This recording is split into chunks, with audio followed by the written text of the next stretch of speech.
Hello guys, welcome to my channel. ఈరోజు మనం మైసూర్ పాక్ ఎలా చేయాలో చూస్తామండి. ఫస్ట్ 2 పాత్రలు తీసుకొని ఒక పక్క నూనె వేడి చేసుకోవాలి, మరో పక్క చక్కెర పాకం పట్టుకోవాలి. దీనికి కొలత ఏమీ లేదండి. ఏ గ్లాస్తో అయితే శనగపిండి తీసుకుంటామో అదే గ్లాస్తో రెండు గ్లాసుల నూనె తీసుకోవాలి.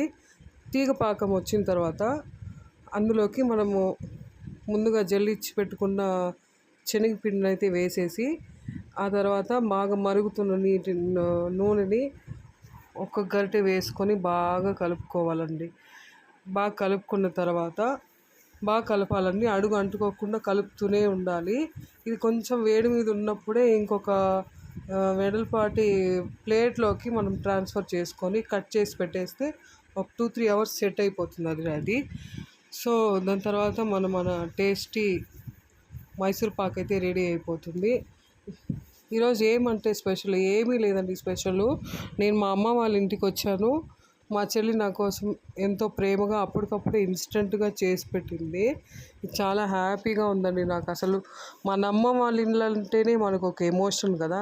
ఇది ప్రతి ఆడవాళ్ళకి ఒక ఎమోషన్, ఈ పుట్టిల్లు అనేది. మళ్ళీ మనము పుట్టింటి నుంచి అత్త వాళ్ళ ఇంటికి వెళ్ళిపోతే మళ్ళీ మన రొటీన్ లైఫ్ మనకు వచ్చేస్తుంది. సో మనం పుట్టింటికి వచ్చినప్పుడు ఇట్లా ఎంజాయ్ చేస్తూ ఉంటామండి, చెల్లెళ్ళతో, అమ్మతో, అందరితోనూ కలిసి. ఇప్పుడు చూడండి, లాస్ట్లో కలుపుతూనే ఉంది. సో ఒక గరిటె వేసుకొని బాగా కలబెడుతూ ఉండాలండి. అడుగు మాడకుండా చూసుకోవాలి.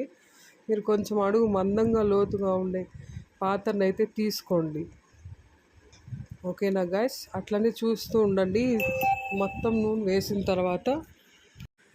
మొత్తం నూనె వేసి బాగా కలబెడుతూనే ఉండాలండి. ఒక్క నిమిషం కూడా ఎక్కడ ఆపకూడదు కలిగి పెట్టడము.